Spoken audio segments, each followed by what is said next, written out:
Alors c'est l'actualité la plus brûlante.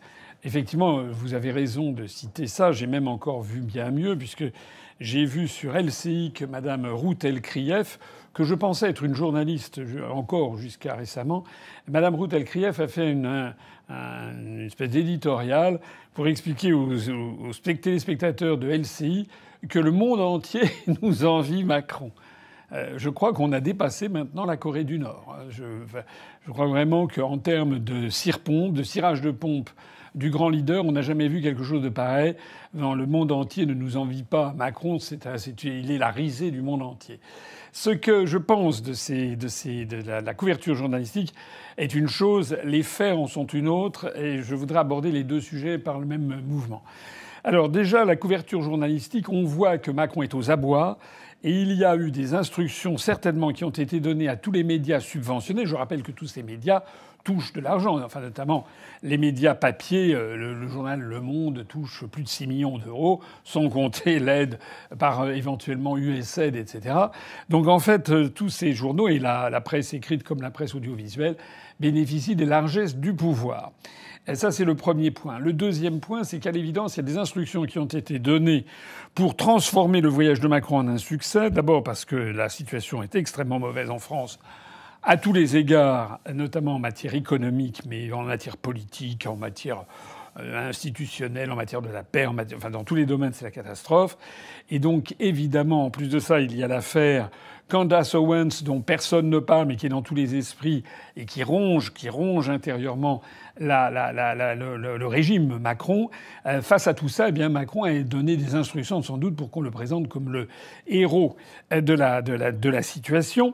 Et d'autant plus, d'ailleurs, que j'ai fait une vidéo pour commenter le petit passage sur TikTok qu'il avait commis, vidéo qui marche d'ailleurs très très bien. Je crois que on a dû dépasser les 300 000 vues, me semble-t-il. Je crois quelque chose comme ça.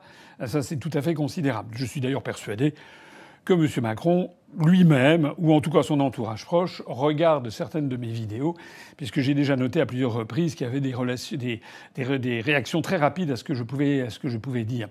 Alors, en particulier, j'ai vu dans les médias que, alors, incroyable, TF1, 20 minutes, se sont rappelés mon existence pour débunker, paraît-il, une fake news que j'avais faite. Alors là, ça fait des années qu'il semble que je n'existe pas, mais là, d'un seul coup, ils ont pu essayer de penser me coincer. Alors ils ont dit, ça y est, on va le coincer, parce que j'avais dit que Macron avait été mal reçu à la Maison-Blanche. Ce qui d'ailleurs, je vais y revenir dans un instant, je persiste à ce que j'ai dit, mais je signale au passage que je n'ai pas été le seul. Il y a quand même eu beaucoup de commentaires qui ont été faits là-dessus. Alors, je vais régler tout de suite cette question parce que j'ai fait deux tweets et il y en a. Le premier a été, paraît-il, débunké. Oui, Macron est arrivé à 9 h du matin à la Maison-Blanche, vérification faite. Les seuls qui ont donné des informations un peu plus précises, c'est, je crois, le journal Le Monde. Macron est arrivé à 9 h du matin à la Maison-Blanche, par l'entrée de service, par là où entre les femmes de ménage. Et oui, il n'y avait personne. Ils l'ont fait klaxonner. Tout ça est absolument exact. À ce moment-là est arrivée une dame vêtue de bleu qui est la chef du protocole, qui est venue en effet le chercher. Donc tout ça est parfaitement exact. Et il n'y avait personne d'autre. Sauf que on a vu apparaître quelque temps après une autre vidéo au même endroit, et cette fois-ci on voyait apparaître Donald Trump. Je dis que c'est quand même assez bizarre. Qu'est-ce qui s'était passé? Donc j'ai vu qu'il y a évidemment les larbins du système, à commencer par M. Raphaël Grabli, qui a aussitôt sauté en disant voilà que je m'étais trompé, que bien entendu l'accueil de M. Macron avait été fait dignement. Ça n'est pas vrai. En réalité, Macron est venu 2 fois à la Maison-Blanche. 2 fois en une matinée. Moi, je n'ai jamais vu ça. Jamais. Ça n'existe pas dans le protocole, dans aucun pays du monde. Vous avez un chef d'État qui vient voir un chef d'État à 2 reprises au moment de la même journée. Le matin, il est arrivé à 9 h du matin, semble-t-il, ou 9 h 30, je ne sais pas. Et au lieu d'arriver par la 1600 Pennsylvania Avenue, donc la grande porte d'entrée, porte d'honneur pour arriver à la Maison-Blanche, avec toute la majesté et la dignité qui sont dues à un chef d'État en exercice, qui rencontre un autre chef d'État en exercice, Macron est arrivé effectivement par l'entrée de service réservée au personnel de service ou au personnel ou aux fonctionnaires de la Maison-Blanche. Et semble-t-il que c'était pour participer à une téléconférence qui était organisée avec Trump et avec les dirigeants du G7, dans une salle où il y avait donc une téléconférence. Bon. Et là, personne. Il a fallu qu'il klaxonne pour qu'il y ait la chef du protocole qui vienne l'accueillir. Donc c'est totalement anormal. Je maintiens mes dires. Et donc à ce moment-là, il est allé dans cette salle où, semble-t-il, on ne sait pas très bien ce qui s'est passé. On a quand même vu des photos où Macron était là, tel un écolier en train d'assister à la leçon du maître. Voilà. Et puis, en fait, il ne s'est pas passé grand-chose, semble-t-il, dans ce G7, qui a été un petit peu torché rapidement. Et puis après, Macron, on l'a vu sortir à pied, repartir on ne sait pas où, peut-être à l'ambassade, je ne sais pas ce qui s'est passé. Et puis on l'a vu revenir, effectivement, quelques temps après, où là, cette fois-ci, toujours au même endroit, cette fois-ci, il y a Trump qui est venu. Donc il a fait 2 apparitions. Alors qu'est-ce qui s'est passé? C'est quand même incroyable. Moi, je ne comprends pas. Je ne comprends pas ce qui s'est passé. Alors on va dire que je suis complotiste, mais c'est pas du complotisme, ce sont échafauder des suppositions, parce qu'on ne sait pas ce qui s'est passé. Moi, dans ma vie diplomatique, quand j'étais au Quai d'Orsay, je n'ai jamais vu qu'un chef d'État... C'est comme s'il y avait une entrée ratée, qu'on lui faisait refaire l'entrée. Est-ce que Macron a protesté qu'il avait été obligé de klaxonner? Et est-ce que Trump a dit « Bon, allez, on va refaire le truc devant les caméras ?» Je ne sais pas ce qui s'est passé, mais il y a un truc quand même qui est louche, et tout ça n'est absolument pas normal. En tout cas, dans tous les cas de figure, il est rentré par l'entrée de service. Donc ça, c'est le premier point à dire. Même si ce n'est pas des choses très importantes, ça montre quand même le peu de cas que Trump fait de Macron. Alors ensuite, ce que l'on a vu, c'est qu'il y a eu, d'une part, des discussions dans le bureau ovale, c'est-à-dire le bureau du président des États-Unis, et d'autre part, il y a eu une conférence de presse, mais qui ont eu lieu nettement plus tard. Alors, là, les médias se sont extasiés. J'ai vu qu'il paraît qu'il y a Ulysse Gosset, qui avait été correspondant à Moscou, qui était là, qui a failli tomber en pâmoison, en disant c'est là le moment précis où Macron a renversé l'opinion de Trump, etc. Vous avez Madame Ruth Elkrief qui a dit le monde entier nous l'envie, il est intelligent, il est brillant, citant d'ailleurs des articles de la presse américaine étant d'ailleurs, comme vous le savez, largement anti-Trump, et donc tout ce qui peut essayer de montrer qu'un représentant des mondialistes comme Macron a marqué des points, la presse américaine va sans doute essayer de le faire mousser. Mais enfin, il faut regarder tout ça d'un petit peu plus près, parce que fondamentalement, ce que j'ai compris, c'est que les Français et Macron prennent au premier degré les choses que Trump fait au deuxième degré. Dans la vie diplomatique, quand il y a des rencontres à très haut niveau, normalement, si les dossiers sont bien faits, ce qui n'est pas forcément le cas en France, mais ce qui est en tout cas le cas aux États-Unis, on a déjà eu des leaks, vous savez, des fuites sur des dossiers du secrétariat d'État américain. Il y a dans les notes qui sont transmises au président des États-Unis ou à ses ministres ou à des ministres ou secrétaires d'État, il y a des notes psychologiques sur le personnage qu'il va rencontrer. Et on l'a vu, il y avait eu des notes, des fuites qui avaient été réalisées il y a quelque temps. C'était justement, enfin il y a quelque temps, c'était il y a une quinzaine d'années, qui avaient été effectuées. Et on avait vu notamment les câbles, les télégrammes diplomatiques qu'avait envoyé l'ambassade des États-Unis à son administration centrale à Paris. Donc l'ambassade des États-Unis à Paris qui avait envoyé à son administration centrale et où il disait voilà les profils psychologiques des uns et des autres. Donc il est... Je n'en suis pas sûr à 100%, mais disons à 95%. Il est à 95% probable que dans les dossiers transmis à Trump, sur ses rencontres avec Macron, il y a une page d'analyse psychologique de Macron. Voilà. Et de comment faire pour se traiter avec Macron. Et de toute façon, s'il n'y a pas... Bon, Trump, il n'est pas bête. Il a bien compris à qui il avait affaire. Il a compris quoi? Il a compris que Macron est un homme complètement insécure et vaniteux. Voilà, ça c'est très important.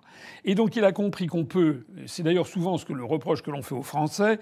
Les Français sont considérés dans le monde entier comme de mauvais négociateurs, comme des négociateurs qui sont assez facilement manipulables et malléables. C'est un des traits de nos caractéristiques. Vous savez que la France a la réputation d'être le coq gaulois qui fait cocorico avec les pattes dans le tas de fumier. Mais ça, c'est depuis des siècles. C'est vrai que l'analogie vient de Gallium, la Gaule, qui veut dire le coq aussi en gaulois. Mais c'est quand même assez bien trouvé, et c'est vraiment comme ça que nous voient beaucoup de pays du monde qui considèrent que les Français, c'est un peu comme des Italiens ou comme certains Espagnols, etc., des peuples un peu latins. C'est-à-dire que c'est tout dans la gueule, tout dans les déclarations comme ça, les rodomontades. mais qu'en fait on leur passe un petit peu la main dans le dos et puis c'est bon, et ils se font complètement avoir. Ça, c'est vraiment la façon dont les anglo-saxons comprennent les Français. C'est pour ça qu'il faut avoir à la tête de l'État quelqu'un qui ait de l'expérience. Il ne faut pas avoir un blanc-bec qui découvre l'Amérique dans tous les sens du terme. Il faut avoir quelqu'un de blanchi sous le harnais et qui a bavé et qui a compris comment nous sommes vus par les autres et comment on essaie de nous faire avoir. Donc ce qu'il faut bien comprendre, c'est que dans le duel Macron-Trump, il y avait Macron qui était là, qui était tout content de frétiller devant le président des États-Unis, et le moindre sucre que le président allait donner à son caniche allait être perçu comme quelque chose d'admirable. Et donc la presse française s'est extasiée du fait que Macron a tripoté. Vous savez, enfin, il tripote d'ailleurs tout le monde, Macron. Enfin là, il s'est pas gêné, il a tripoté. Alors Trump, il l'a tripoté, donc ils se sont mis les mains sur les cuisses de l'un et de l'autre, etc. Bon, et puis alors la presse française a exulté parce qu'à un moment, pendant la conversation devant le bureau ovale, il y a Trump qui a parlé de l'argent qu'ils allaient récupérer, qu'ils essayaient de récupérer en Ukraine avec tout l'argent qui avait été versé à l'Ukraine. Et à ce moment-là, Macron est intervenu en disant que là, l'Europe avait donné plus, avait donné 60%, etc. Alors la presse française a dit c'est là où tout a basculé, c'est extraordinaire, etc. C'est ridicule. Les négociations diplomatiques et financières et stratégiques ne se font pas comme ça en 3 phrases sur un coin de table devant une trentaine de journalistes du monde entier. C'est une blague. C'est une blague. Voilà. Donc tout ça, ce sont des propos pour la galerie. Et Trump, dans cette affaire, a dû vouloir à la fois accorder une satisfaction de face à Macron, mais également il s'est réellement payé sa tête à plusieurs égards. Il faut regarder ça de très près.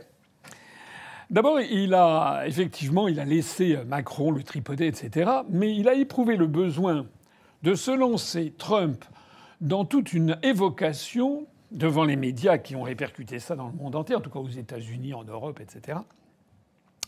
Trump s'est lancé dans une évocation de la soirée que Macron lui avait offerte dans un restaurant le restaurant situé au premier étage de la Tour Eiffel. C'était en 2017, lors du premier mandat de Macron. Trump était venu et Macron l'avait invité avec son épouse au premier étage. Enfin, les gens se le rappellent en général, moi je me le rappelle. Ce que l'on ne savait pas, et c'est ce que Trump a balancé, et vous allez voir quand même ce qu'il a balancé, c'est quand même pas rien. Il a dit que il a dit oui, je me rappelle très bien, j'étais venu avec Macron et sa charmante épouse. Bon, il aurait pu ne pas le dire. Bon, il y avait quand même Candace Owen qui était dans la salle. Alors, tout ça, c'est finement ciselé, hein, c'est au mot près. C'est au mot près. Avec sa charmante épouse, nous avons dîné et pendant toute la soirée, Macron a parlé en français et Trump ne parle pas le français. Donc il a dit pendant toute la soirée, je dis oui, oui, oui. C'est-à-dire que Trump a expliqué au monde entier que Macron est un pignouf, enfin c'est un gougnafier. C'est-à-dire qu'il reçoit le président des États-Unis qui parle pas le français. Il y a quand même énormément de gens dans le monde qui parlent pas le français. Et un président des États-Unis parlant le français, je sais pas s'il y en a jamais eu un. Il y a peut-être Kennedy qui baragouinait quelques mots de français, peut-être Eisenhower, je ne sais pas. Et puis ça doit se limiter à ça. C'est-à-dire, on sait très bien que les Anglais ou les Américains parlent très mal les langues étrangères. Donc il fallait pas être sorti de je ne sais pas où pour deviner que Trump ne parlait pas le français. De toute façon, les usages diplomatiques veulent, ce qui est tout simplement de la correction minimum, c'est qu'on demande si quelqu'un parle le français ou s'il a besoin d'un interprète. A fortiori au niveau des chefs d'État, évidemment. Évidemment. Bon, ça va de soi. On ne fait pas. C'est comme si vous invitez. D'ailleurs, il y a beaucoup de gens à qui ça peut arriver d'inviter des gens, des étrangers, ou bien par exemple vous avez un copain qui s'est marié avec une Coréenne, une Japonaise, ou bien une Indienne, ou je ne sais pas quoi. Et on demande toujours est-ce que votre conjoint ou votre conjointe parle le français. Enfin, ça fait partie de la correction minimale. Et si on s'aperçoit qu'autour de la table il y a quelqu'un qui parle pas bien le français, bon, ça m'est arrivé un nombre de fois incalculable. On essaye soit de trouver quelqu'un qui pourra faire l'interprétariat, soit, si la personne parle en anglais, d'essayer de temps en temps de parler en anglais. Voilà, c'est la moindre des corrections. Macron, non. Il était à 4, il n'y avait pas prévu d'interprète, et il a parlé en français toute la soirée. Et c'est ça qu'a expliqué déjà Trump. Donc, sous-entendu, Macron est un malotru. Ça n'existe pas. Bon. Mais c'est pas la seule chose que Trump a dit. Il a dit ensuite Quand j'ai lu les journaux le lendemain matin, voilà, j'ai découvert que Macron avait dit des tas de choses qui n'avaient pas eu lieu. C'est incroyable. Ça veut dire qu'il a dit clairement que Macron est un affabulateur, un menteur, il raconte n'importe quoi. C'est quand même lourd. Même s'il a dit ça avec un grand sourire, il a conclu Trump en disant « Je me suis fait avoir, is it a smart customer ?» C'est-à-dire un client, customer. Smart, ça veut dire à la fois élégant et intelligent, etc. C'est-à-dire c'est un type intelligent, vous avez un type intelligent. Mais quand il dit ça, c'est le contraire qu'il veut dire. Parce que si quelqu'un est intelligent, on ne dit pas c'est un homme intelligent. On le sait, on le respecte. S'il dit ça, c'est qu'il sait que ça va faire plaisir à Macron, qui est un vaniteux, il faut absolument lui faire croire qu'il est intelligent, alors qu'en fait, l'attitude de Macron, ça a été quoi le résultat ? Le résultat, c'est qu'il est sûr et certain que le père Trump, après le dîner comme ça, où il a dû s'emmerder pendant toute la soirée parce qu'il comprenait pas ce qui était dit, et puis le lendemain, il découvre dans la presse qu'on lui fait tenir des propos qu'il n'a pas dit, la conclusion logique, psychologique évidente, c'est que Trump a dû détester et doit détester Macron. C'est sûr. C'est d'ailleurs assez normal. Rappelez-vous que dans la suite des événements, Trump a dit que Macron transformait en merde tout ce qu'il touchait. Je ne l'ai pas inventé, c'était dans tous les médias. Ça prouve bien à quel point le peu de cas que Trump fait de Macron. C'est la même chose avec Poutine et Macron. Vous avez vu que depuis que Macron a balancé dans la presse les conversations qu'il avait enregistrées avec des collaborateurs, il parlait au téléphone avec Poutine, c'était enregistré, il a balancé ça. Depuis lors, Poutine, c'est terminé. Il ne veut plus avoir affaire à Macron. Parce que Macron est considéré par Poutine comme quelqu'un qui est une planche pourrie, sans foi ni loi. Voilà, parce que ce sont des choses qui ne se font pas. C'est comme si vous avez un ami d'enfance ou des amis proches à qui vous confiez un secret personnel et que la personne, vous découvrez qu'après, elle va le raconter sur la planète entière. Ben voilà, c'est exactement ça. Hein. Les grands de ce monde ne sont jamais que des êtres humains comme tout le monde. Voilà. Donc ce qui, moi, me frappe dans toute cette affaire, c'est que les médias ont pris au premier degré, comme argent comptant, waouh, Trump a dit que Macron était intelligent. D'ailleurs, toute la presse dit vraiment, et ce qui permet à Mme Routelkrieff de s'extasier, c'est formidable. Le monde entier nous l'envie. Alors que la bonne lecture des choses, c'est pas ça. C'est que Trump a fait passer un certain nombre de messages en disant bon, le mec se pense très intelligent, je le caresse dans le sens du poil, mais en fait c'est un malotru. Et en fait, il n'est pas du tout intelligent parce qu'avec cette affaire de Tour Eiffel, il m'a braqué définitivement. J'ai compris le genre de mec que c'était. C'est ça le bon message. Et ce que je dis est tellement vrai que, contrairement à ce que dit la presse, Macron n'a absolument pas fait changer d'opinion Trump. C'est l'inverse qui est vrai.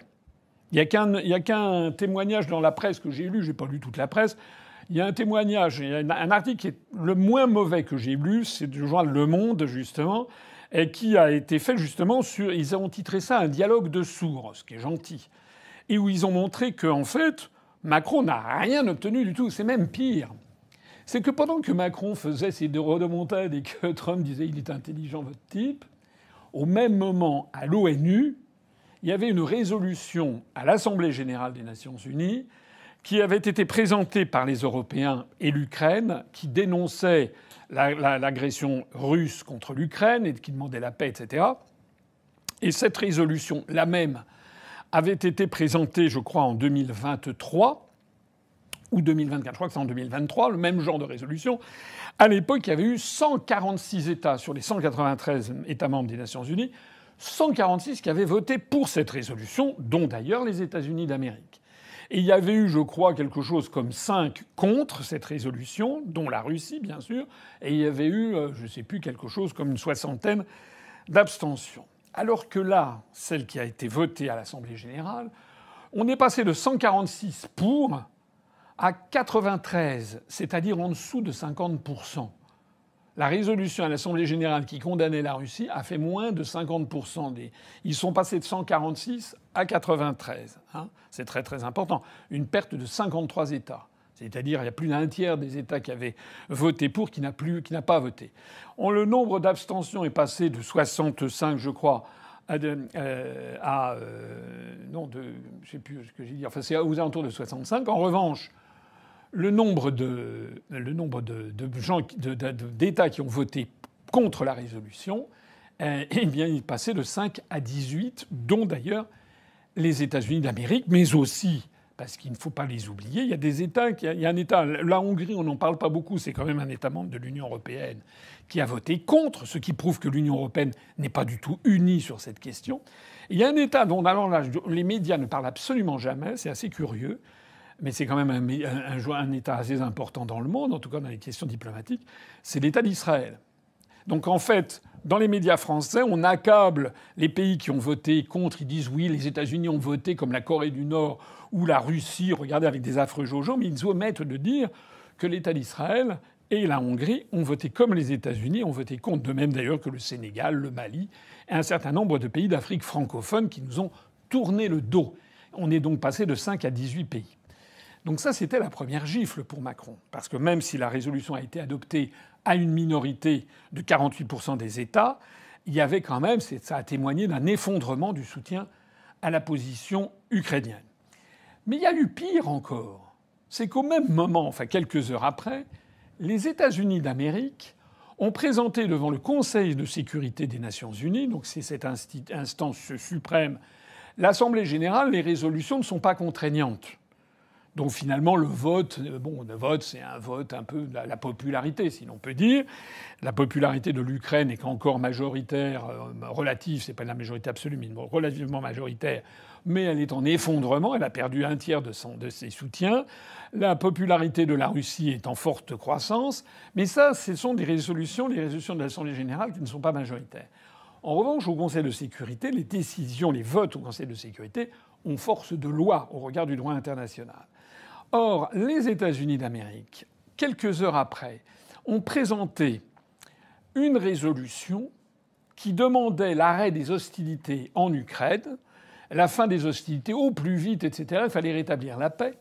Et cette résolution minimaliste, en fait, correspondait exactement au discours de Trump. Il faut faire la paix le plus vite possible, il y en a assez de la guerre. Et cette résolution ne dénonçait en aucun cas l'agression russe. Il n'était pas du tout question de l'agression russe. Alors évidemment, les pays européens ont considéré que c'était scandaleux, puisque eux, ils avaient réussi à faire voter par une majorité relative la résolution à l'Assemblée générale. Et donc les Européens présents au Conseil de sécurité, il y a deux Européens qui sont comment dirais-je, toujours au Conseil de sécurité, qui sont membres permanents, c'est le Royaume-Uni qui n'est plus dans l'Union européenne et la France. Et tous les 2 ans, les membres des Nations Unies, du Conseil de sécurité qui ne sont pas permanents changent tous les 2 ans. Et parmi ceux qui ne sont pas qui sont pour 2 ans, il y a la Grèce, le Danemark et je ne sais plus quoi. Il y avait 2 autres États européens. Donc, les États-Unis ont proposé cette résolution. Et alors, c'est quand même une conflagration diplomatique, évidemment, pour le grand public. C'est des choses qui paraissent byzantines, assez compliquées. Je le comprends très bien. Mais dans le petit monde des diplomates du monde entier, des 193 États membres des Nations Unies, eh bien, l'Ukraine et l'Union européenne se sont pris une gifle majeure, puisque cette résolution présentée par les États-Unis, qui demande la fin des hostilités au plus vite en Ukraine et qui ne condamne absolument pas la Russie, il n'est pas du tout question d'agression russe, cette résolution a été adoptée. C'est-à-dire que la Russie a voté pour, les États-Unis ont voté pour, et 2 tiers du Conseil de sécurité a voté pour, la Chine a voté pour, qui est membre permanent aussi avec droit de veto.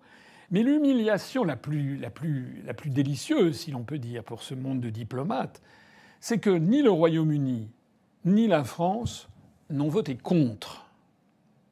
Parce que si la France ou le Royaume-Uni avaient voté contre, ça aurait signifié qu'ils utilisaient leur droit de veto et qu'ils empêchaient la résolution de passer. Normalement, c'est ce qu'ils auraient dû faire, puisqu'ils s'étaient battus bec et ongle pour mentionner l'agression russe dans la résolution à l'Assemblée générale. Mais ils ne l'ont pas fait. Ils ne l'ont pas fait pour toute une série de raisons, parce que, en fait, le problème du Royaume-Uni et de la France, c'est qu'ils savent que leur position comme membre permanent au Conseil de sécurité est fragilisée. C'est plutôt un legs de l'histoire. La France, avec 67 millions d'habitants, avec une économie en débandade, une dette exponentielle, un dingue à la tête du pays qui est en train de saboter toutes nos relations internationales et une armée qui est réduite à quilla, eh ben, il est bien évident que la France a peu de raisons de rester membre permanent au Conseil de sécurité, alors que vous avez des géants, des colosses comme l'Inde, le Brésil, le Nigeria, l'Indonésie, etc., le Japon, qui veulent être membres permanents et qui ne le sont pas. Le résultat, c'est que ni le Royaume-Uni, qui est un peu dans la même situation que la France, ni la France, eh bien, n'osent trop utiliser cette faculté de droit de veto. Ils n'en l'ont pas utilisé depuis 1989, c'est-à-dire depuis 36 ans. C'est quasiment un droit de veto en espèce de tomber en désuétude. Ils ne l'utilisent que si c'est pour voter avec les États-Unis. Mais à soi seul, ils n'osent pas le faire. Ça veut donc dire quoi, mon propos? Je ne sais pas si vous m'avez suivi. C'est un petit peu, c'est le raffinement diplomatique. Bon, ça veut dire quand même quelque chose de très important. Ça veut dire que le Royaume-Uni et la France, et Macron en particulier, a été obligé d'avaler son chapeau. La France n'a même pas osé voter contre la résolution conjointe américano-russe, dont le monde entier, maintenant c'est terminé. Tout le monde sait que la France a baissé culotte. Hein. C'est-à-dire que cette pauvre Ruth Krief ou Ulysse Gosset, le monde entier nous l'envie. Non, pas du tout. Toutes les chancelleries, tous les chefs d'État, tous les chefs de gouvernement du monde savent Macron, c'est zéro. Il a rien. Au moment du vote suprême au Conseil de sécurité où la France avait un droit de veto, il ne l'a pas utilisé. Donc terminé. Ça, c'est les Russes et les Américains qui gèrent le truc. C'est eux qui décident de tout. Voilà. Alors qu'on ne vienne pas nous expliquer que la France a... Non, c'est ridicule. C'est grotesque. C'est d'autant plus grotesque par ailleurs que Trump a expliqué devant Macron, eh bien que en gros qu'il allait il allait mettre en partie la main sur les mines avec le sous-sol ukrainien qui est riche. On estime qu'à peu près 5% des matières premières sur Terre qui sont dans le sous-sol ukrainien, qui est riche dans un certain nombre de métaux, le fer notamment, etc., mais aussi des terres rares. Et donc Trump a laissé entendre qu'il allait mettre la main là-dessus. Et c'est à ce moment-là que notre ravi du village, la Macron, qui se croit le génie du siècle, est intervenu en tripotant, en disant « Mais non, nous, on a payé 70%. » Il avait l'air d'un CON parce qu'il était là en train de nous expliquer bah nous, on a payé beaucoup plus, on n'aura rien en fait. Ça, c'est pas chic. Je ne sais pas ce qui est le plus grave dans toute cette histoire entre la nullité de Macron, qui ne comprend rien, qui est bête, qui ne sait pas gérer la France, qui ne sait pas mener une conversation et un débat diplomatique, ou alors les journalistes qui sont là, hein, qui cirent les pompes de Macron. Il est sorti éreinté, en fait, de cette histoire. La France, c'est ridicule, en fait. Voilà. Alors, peut-être on va avoir un strapontin un jour, parce que semble-t-il que, finalement, Poutine se dit, tiens, bah, finalement, on pourrait peut-être donner un strapontin aux Européens pour qu'ils soient là, mais rien n'est moins sûr. En fait, Macron n'a strictement rien obtenu sur toute cette affaire. Voilà ce que je voulais dire sur ça. Alors, j'ai quand même lu, il faut apporter aussi des bémols, parce que chacun ait son petit pactage. Ce que j'ai vu, c'est sorti dans l'agence Bloomberg et le Financial Times. J'ai vu le projet d'accord, c'est un draft, enfin, comment on appelle ça, un projet, en anglais, ils appellent ça des drafts, un projet d'accord entre Zelensky et Trump. Parce que Trump, au moment où il y avait Macron qui disait oui, il faut une paix juste, etc., pas de paix sans l'Europe, etc., il y a Trump qui l'a regardé puis il a dit bon, Zelensky sera là à la fin de la semaine. C'était vraiment, c'est ce que le monde appelle un dialogue de sourds. Non, c'est vraiment les chiens à bois, la caravane passe. Hein. C'était exactement ça. Macron est apparu comme une espèce de ludion. Voilà. Rien, il ne s'est rien passé. D'ailleurs, aujourd'hui même, le lendemain, vous avez vu que Trump a dit que l'Union européenne avait été construite contre les États-Unis, ce qui est une réécriture de l'histoire, puisque ça fait 18 ans que j'explique que c'est au contraire les États-Unis qui ont construit l'Union européenne. Mais ce qui est vrai quand même, c'est qu'il y a des velléités ici ou là de certains. On le voit avec, par exemple, le nouveau chancelier allemand qui veut une autonomie européenne, etc., etc. Et donc Trump, il a annoncé ça pour dire que de toute façon, il allait relever les droits de douane qui sont actuellement de 25%, que l'Union européenne inflige aux États-Unis, bien que les États-Unis allaient singulièrement relever les droits de douane et qu'il en avait assez d'avoir un déficit commercial de 300 milliards de dollars par an avec l'Union européenne. Voilà. C'est-à-dire que Macron était à peine sorti de son bureau. C'est pas drôle. C'est pas drôle, mais c'est quand même assez drôle. Ce qui m'attriste terriblement, c'est que c'est de notre pays qu'il s'agit. Mais vu de l'extérieur, c'est vraiment une comédie incroyable. C'est-à-dire que Macron, non seulement il n'a pas fait bouger d'un iota le père Trump, mais en plus de ça, Trump, après s'être fichu de lui en racontant à tout le monde qu'il l'avait traité comme un gougnafier à la Tour Eiffel et que donc il se croyait très intelligent. Enfin bon, mais maintenant il a donc annoncé qu'il allait relever très très fortement les barrières douanières vis-à-vis de l'Europe. Voilà, c'est ça. Et puis en attendant, donc il est en train de négocier avec Zelensky. Alors j'étais en train de dire, j'ai vu le papier, le projet d'accord entre la Russie et l'Ukraine. Alors c'est un projet, mais si j'ai bien lu le document, on est quand même assez loin de l'idée selon laquelle les États-Unis vont faire main basse sur le sous-sol ukrainien. Hein. Parce qu'il faut aussi en prendre et en laisser chez Trump. Hein. C'est pas non plus. Trump, c'est quand même quelqu'un. Je l'ai déjà dit. Hein, pour comprendre Trump, il faut comprendre un cowboy. Hein, voilà, le cowboy, il se prend un peu pour John Wayne. Vous savez, dans les films avec le Stetson blanc là, dans les années 1960, la grande époque des westerns hollywoodiens dans les années 50-60, avec John Wayne qui roule des mécaniques comme ça avec les trucs, et puis qui est là, qui arrive, on dirait on n'est pas des gonzesses. Et voilà, ça c'est l'univers de Trump. Mais enfin, au-delà de ces rodomontades, il y a ensuite des négociations. Et moi, si j'ai bien lu le projet d'accord, qui n'est pas encore signé, le projet d'accord qui a fuité dans la presse anglo-saxonne d'agence Bloomberg, en fait, il ne s'agit pas du tout que les États-Unis mettent la main sur les ressources en terres rares de l'Ukraine. Il s'agit qu'ils créent une espèce de fonds d'investissement en Ukraine, moitié États-Unis, moitié Ukraine. Et l'Ukraine s'engage à mettre, je crois, une partie importante de ses réserves, je crois la moitié de ses réserves en terres rares et en minerais, dans ce fonds d'investissement qui aura vocation à investir en Ukraine à parité avec les États-Unis pour la reconstruction. Donc, on n'est pas du tout. C'est pas les États-Unis qui ont mis un aspirateur pour aspirer les terres rares au bénéfice de l'économie américaine. C'est un petit peu plus sophistiqué que ça.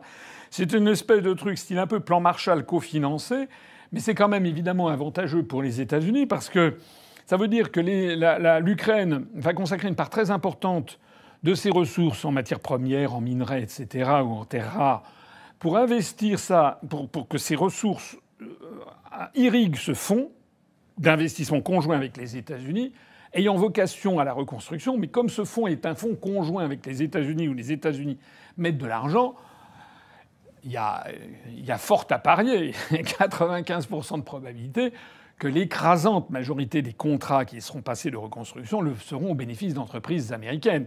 C'est donc de ce point de vue-là, tel que je comprends les choses, mais ça va peut-être encore évoluer, c'est de ce point de vue-là que l'on peut considérer sans doute qu'une partie des terres qui appartiennent à l'Ukraine va servir en fait à financer le big business américain. Voilà, c'est comme ça que je vois les choses. Mais on n'est pas exactement dans le projet, dans le hold-up pur et simple. Quant aux Européens là-dedans, voilà. Alors il y a évidemment un sujet qui est important là-dedans aussi, c'est l'Europe. L'Europe, j'ai fait une vidéo là-dedans qui montre que Macron a montré l'inexistence en fait de l'Europe, en tout cas l'absence de pertinence du contexte européen, puisque oui c'est ça, c'est le texte de ma vidéo, c'est la supercherie. Allez le voir, c'est je crois ma vidéo sur la supercherie qui a dépassé les 320 000 vues ce soir, que j'ai faite il y a quelques jours, parce qu'en fait. J'ai déjà cité, vous savez, j'aime bien les citations, c'est une citation que j'ai déjà faite plusieurs fois, je me permets de vous la remettre parce que ça finit par rentrer dans les têtes. Je fais un petit peu de la formation professionnelle. Cette citation du chancelier allemand Bismarck, celui qui a fait l'unification allemande en 1870, qui a fait proclamer le Second Reich allemand en 1871, en janvier 1871, dans la Galerie des Glaces à Paris, enfin à Versailles, pour bien humilier les Français, après la défaite de Sedan. Le chancelier d'Allemagne, Bismarck, avait cette formule qui est restée célèbre.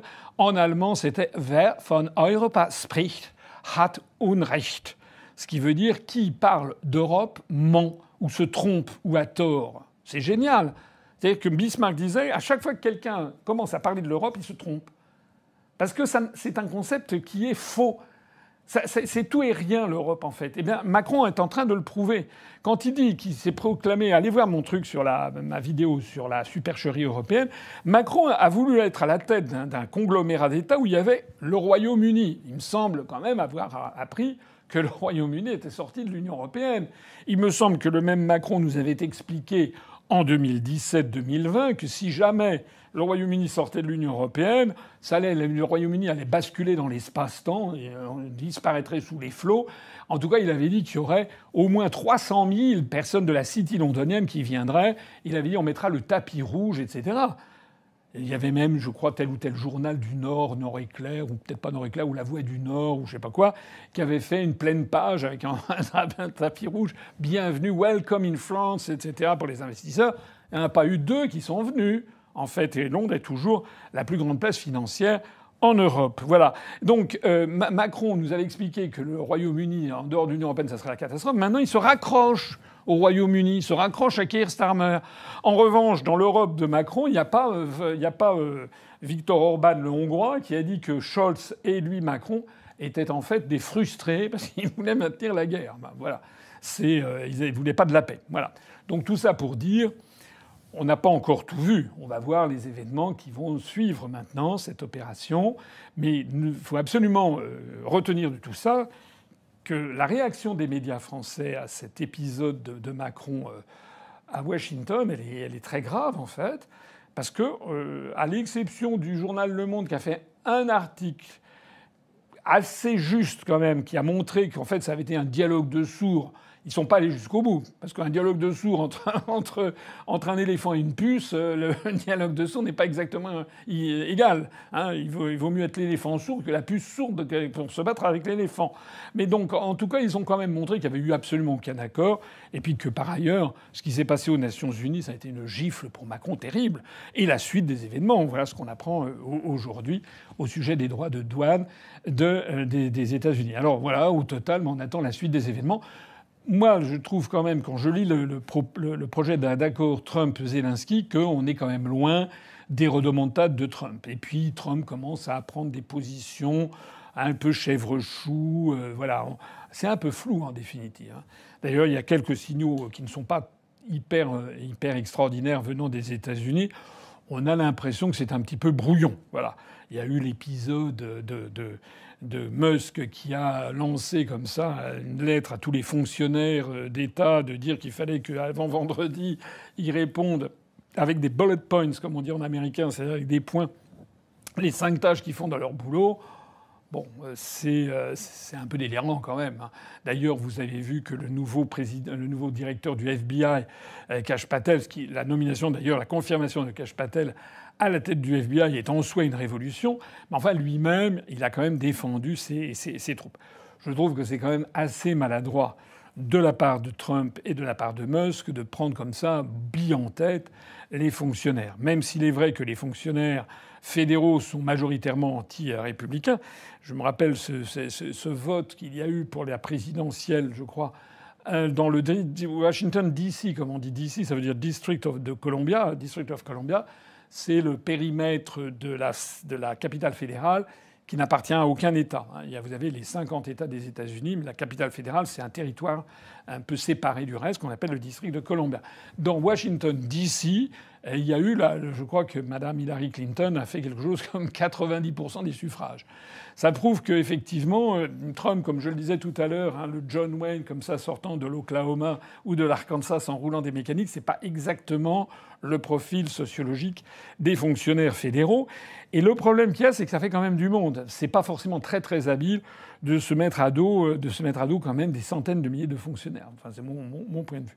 Bon, cela étant, ça confirme un point, c'est que le nouveau pouvoir à Washington est un pouvoir qui est véritablement révolutionnaire. C'est vraiment quelque chose qui n'était pas prévu. C'est pas pour rien qu'il a eu 3 tentatives d'assassinat, Trump.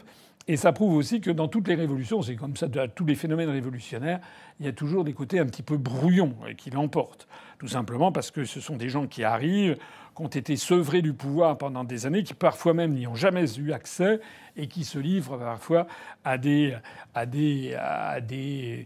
des excès, à des décisions à l'emporte-pièce dignes d'un café du commerce. Puis après, ils sont obligés de me faire un peu machine arrière parce qu'ils se heurtent au réel. Or, le réel, on a affaire à des êtres humains qui ont chacun leurs intérêts, etc. Et si on veut s'acquérir le soutien massif d'une population, c'est pas forcément en prenant des mesures telles que celles que Trump et Musk ont prises, en lançant des trucs contre tous les fonctionnaires qui vont y arriver, parce que ça fait quand même du monde.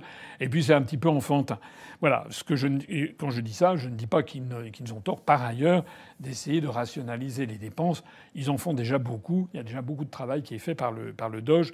À mon avis, Trump devrait prendre un petit peu, je ne sais pas, prendre peut-être un petit peu une tisane, de la verveine, etc. le soir avant d'aller se coucher, ou le matin ou avoir des exercices de respiration, du yoga, devenir un petit peu plus zen. Voilà.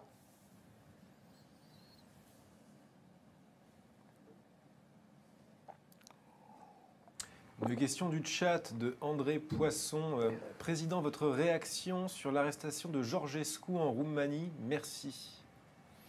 Alors là, on change complètement de sujet. Oui, j'ai vu ça. Donc, c'est Călin Georgescu, donc, qui est le candidat dit d'extrême droite dans les médias, d'extrême droite parce qu'il veut sortir de l'OTAN, il veut pas faire la guerre. C'est assez extraordinaire. Hein. On est dans un monde. C'est comme j'ai vu, c'est M. Darius Rochebin. Il paraît-il est journaliste. Il paraît qu'il est journaliste politique. Enfin, depuis qu'il est journaliste politique, il ne m'a jamais rencontré, il n'a jamais cherché à me voir ni à m'inviter. Je ne dis pas que je suis au centre des opérations. Enfin, quand même, notre chaîne de télévision qui va franchir celle-ci même, les 108 millions de vues cumulées, il n'y a pas de parti politique qui a une chaîne où il y a plus de vues. J'ai bien dit de parti politique, parce que M. Mélenchon, il a sa chaîne personnelle, par exemple, qui a plus de vues, je crois, ou plus d'abonnés. Mais la France Insoumise, par exemple, en a moins. Je parle même pas du Rassemblement national, etc. Ou Horizon. Allez voir les statistiques, le nombre de vues de Horizon TV de M. Édouard Philippe, paraît-il, l'homme préféré des Français. Ah non, maintenant c'est un nouveau venu, c'est M. Dominique de Villepin. Mais donc voilà, M. Darius Rochebin ne connaît pas l'existence de l'UPR ni de moi-même. Je m'en passe finalement très bien en définitive. Mais M. Darius Rochebin, surtout quand je vois les interventions qu'il a faites, il a expliqué, mais carrément. Hein, elle dit donc on peut être optimiste, la guerre va pouvoir continuer quand même. Vous avez vu cette scène lunaire. Est-ce que vous vous rendez compte de ce que c'est qu'un journaliste bien en cours? Enfin, c'est pas un journaliste, hein, c'est un propagandiste qui dit bon, bah alors, on peut être optimiste, n'est-ce pas? Donc la guerre va pouvoir bien continuer. Je trouve ça incroyable. Une guerre qui a quand même fait peut-être 500 000 morts côté ukrainien et 60 000 morts côté russe. Et des jeunes hommes, il y a eu aussi des civils, mais il y a majoritairement des jeunes Ukrainiens entre, je sais pas, 17 et 35 ans. 500 000 morts. Et on a M. Rochebin qui dit bah alors on peut être optimiste, la guerre va pouvoir continuer. C'est incroyable. Bon. Bref, M. Georgescu en Roumanie veut justement arrêter la guerre. Donc on le considère comme d'extrême droite, puisqu'on est dans une inversion complète des valeurs. Voilà. M. Georgescu ne fait pas mystère de vouloir éventuellement faire sortir la Roumanie de l'Union européenne et de l'OTAN. Et donc, voilà, il n'en faut pas plus. Vous savez ce qui s'est passé en novembre de l'année dernière. Il est arrivé premier à l'élection présidentielle avec quelque chose comme 22% des suffrages, à la surprise générale, puisque les sondages truqués le donnaient à 1 ou 2%. Et donc, les gens, voilà, l'Europe a dit c'est pas possible. Et donc, George Soros s'est fait représenter par son fils Alexander Soros, qui s'est pointé à Bucarest. Et 6 heures après son arrivée, la Cour suprême, on a appris depuis lors qu'il y a plusieurs juges de la Cour suprême. J'ai fait un tweet d'ailleurs là-dessus sur mon compte Twitter avec les noms nominatifs. Il y a au moins 3 personnes de la Cour suprême qui ont été des employés de George Soros. C'est incroyable. Hein, c'est vraiment incroyable à quel point l'Open Society de George Soros a gangréné entre ça et puis Klaus Schwab du World Economic Forum, plus des associations style Young Lead, French American Foundation, Italian American Foundation, etc. Plus des trucs du style le Conseil Atlantic Council, dont est issu quelqu'un comme notre ministre Benjamin Haddad. Enfin, notre ministre, il n'est pas tellement ministre français, hein, mais Benjamin Haddad est plutôt ministre américain. Il est le représentant. Quand je dis américain, d'ailleurs, c'est plus Trump dont je parle, c'est plus le gouvernement. Je parle de l'État profond américain. Donc ils ont gangrené la Roumanie. Et donc ce Georgescu, vous savez, il a fallu trouver absolument des raisons pour annuler l'élection. Donc on lui a reproché d'avoir fait sa pub sur TikTok. Le type ne pouvait pas passer dans les médias on lui reprochait d'être sur TikTok. C'est un petit peu comme si moi j'avais fait des résultats très importants aux élections et qu'on me disait oh, regardez, il a une chaîne sur YouTube. Mais tout le monde peut avoir une chaîne sur YouTube. Tout le monde peut s'exprimer sur TikTok. Le problème qu'il y avait en Roumanie, c'est qu'il a intéressé beaucoup de gens sur TikTok. C'est ça qui s'est passé. Il a fallu donc trouver. Alors la France a pondu un rapport, le rapport Viginum, édité par je ne sais pas trop qui, je ne sais pas quel cabinet de conseil. Et monsieur, je crois que c'est Jean-Noël Barrot, hein, notre ministre des Affaires étrangères, s'est rendu avec le rapport du Viginum sous le bras et l'a montré aux dirigeants roumains, ou du moins à ce qu'il en reste, puisque vous savez que le président a démissionné, qu'actuellement c'est donc un intérimaire. Et donc voilà. Alors là, ils ont arrêté Georgescu parce que le problème, c'est qu'il va y avoir les élections au mois de mai. Et dans les jours qui viennent, il faut déposer sa candidature à l'élection présidentielle. Et donc la manœuvre actuellement en cours en Roumanie, c'est de l'empêcher, Georgescu, d'être candidat. Entre-temps, le fait que l'élection ait été interrompue, ait été annulée d'une façon totalement dictatoriale et discrétionnaire, le fait donc que ceci a été perçu par le peuple roumain comme un déni de démocratie, c'est ce qui est le cas d'ailleurs. Et donc, du coup, ça vaut un regain de popularité extraordinaire à Georgescu. Certains sondages lui donnaient jusqu'à 45-48% au premier tour. Donc maintenant, on est passé dans une phase 2. Il a été arrêté et on lui a fait des reproches d'avoir, pas bien déclaré son patrimoine, d'avoir mal déclaré ses revenus, d'avoir eu des ressources pour mener sa campagne, des ressources financières qui étaient illégales, etc., etc., etc. Voilà. Alors on en est là. Donc lui, il proteste de sa bonne foi. Bon, moi, ce que je vois, c'est qu'en 2017, on a eu un candidat qui s'appelait M. Macron, que personne n'avait jamais vu ou à peu près, qui a eu droit à tous les médias, toutes les télés, toutes les radios, ce qui en soi, en apport financier implicite, vaut des fortunes. Hein, je rappelle que le 30 secondes de publicité avant ou juste après le TF1 20h, ça peut atteindre plusieurs centaines de milliers d'euros. Hein. Je crois qu'un passage devant ou après une Coupe du Monde de foot, je me demande si c'est pas 800 000 euros pour les 30 secondes quand il va y avoir un match de foot de la Coupe du Monde. Ça, c'est le maximum. Mais c'est plusieurs dizaines de milliers d'euros pour 30 secondes. Alors vous imaginez quelqu'un qui passe à jet continu sur Europe 1, c'est l'équivalent, ce sont des dons virtuels en fait, qui se chiffrent en dizaines de milliers d'euros.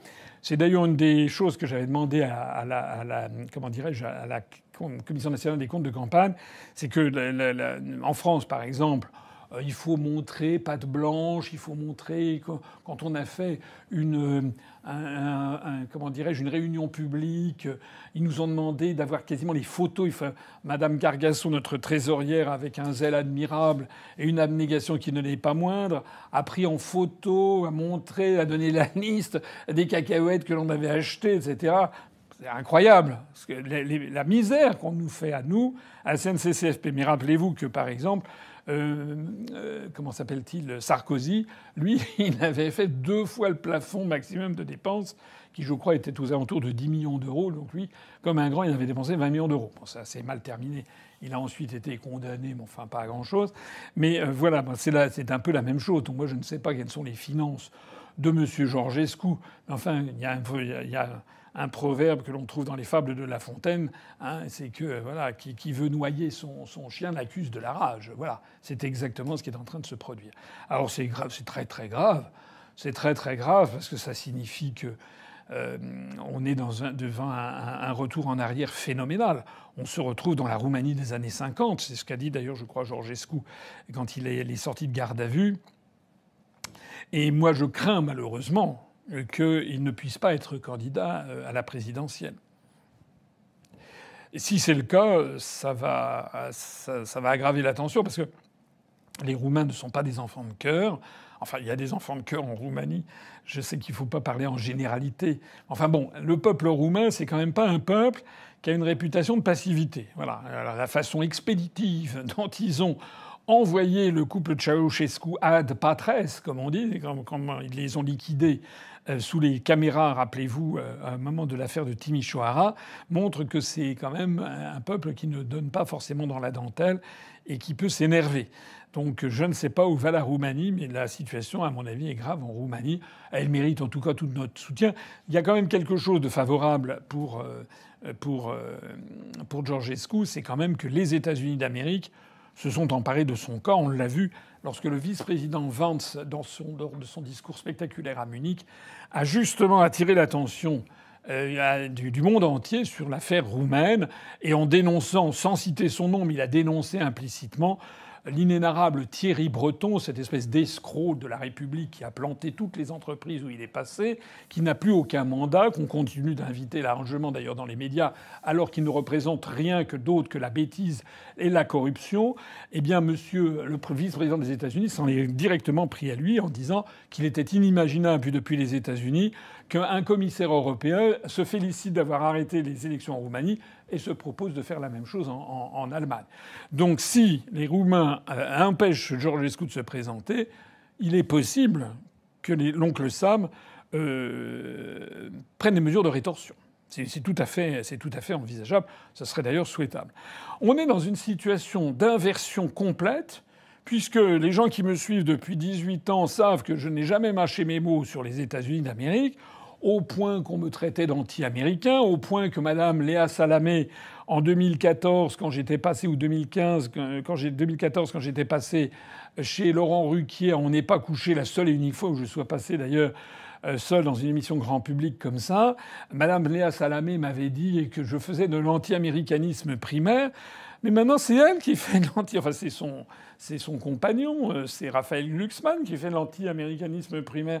Et je me surprends moi-même, même si ce que fait Trump n'est pas... et Musk, il y a à prendre et à laisser, bien entendu. Mais je me surprends moi-même, parfois, d'accueillir avec plaisir les informations venant de Washington. Une des dernières en date qui a été passée sous silence dans la presse française d'ailleurs, c'est la décision de Trump de fermer la base d'Alexandroupouli, qui est une base militaire américaine, qui se trouve tout à fait au nord-est de la Grèce, la partie de la Grèce qui longe le sud des Balkans, le sud de la Bulgarie, et qui va jusqu'à la frontière avec la Turquie. Tout près de la ville de Edirne, la frontière passe, il y a une rivière qui s'appelle l'Evro, qui est l'Euro, on peut dire, qui passe entre la Turquie et la Grèce. Et cette ville d'Edirne en Turquie, c'est l'ancienne Andrinople du temps des anciens Romains. Et il y a une ville en Grèce, pas très loin, qui s'appelle Alexandroupouli, qui est plus ou moins en face de l'île de Samothrace, où la France est allée piquer au XIXe siècle la fameuse victoire de Samothrace. Eh bien, là, il y avait une base militaire américaine qui était très mal perçue à la fois par l'armée turque, parce que c'était face à la Turquie, et aussi mal perçue par la Russie, puisque c'est tout près des détroits. Les détroits, ce qu'on appelle les détroits, c'est le détroit du Bosphore à Istanbul, entre la mer Noire et la mer de Marmara, et puis ensuite le détroit des Dardanelles entre la mer de Marmara et la mer Égée. Voilà. Et là, c'est près du détroit des Dardanelles.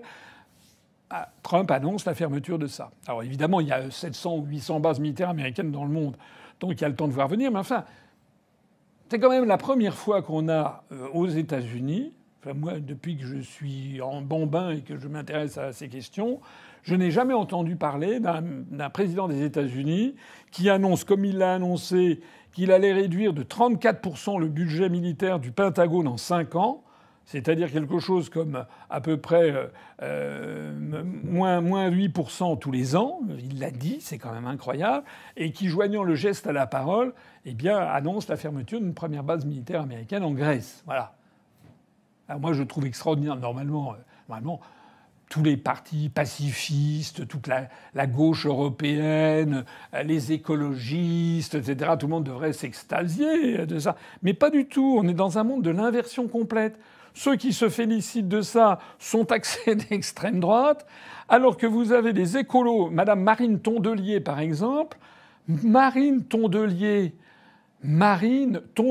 ce génie de la pensée politique contemporaine, Marine Tondelier de ELV, elle a pris fait et cause, il faut que la guerre continue pour soutenir l'Ukraine. Les écolos qui nous emmerdent avec les ZFE, avec les moteurs, contre les moteurs thermiques, on n'a plus le droit, si on a une voiture un petit peu qui a 10 ans d'âge, parce qu'on ne peut pas s'en payer une autre, on va être exclu des centres-villes. Les écologistes qui sont en train en permanence d'imposer une espèce d'écologie punitive systématiquement dans tous les domaines. Maintenant, c'est les puces sur les poubelles, etc. Il va falloir avoir passé Polytechnique avant de savoir dans quelle poubelle il faut mettre les objets. Ça, c'est les mêmes, d'ailleurs, qui nous incitent à traiter comme des commensaux. Vous vous rappelez les punaises de lit ou les puces ou les cafards, puisqu'il faut pas... Tout ça, c'est des écologistes. Les mêmes qui nous expliquent que la production de CO2 est en train de ruiner la planète. Les mêmes, maintenant, nous disent qu'il faut absolument poursuivre la guerre en Ukraine. 500 000 morts, pollution des sols totale, bilan en CO2 énorme. Enfin, c'est vraiment de l'escroquerie, en fait, que l'on voit ici à l'état natif. Et je suis désolé, s'il y a un homme de paix dans tout ça, c'est quand même plutôt Trump que Mme Tondelier.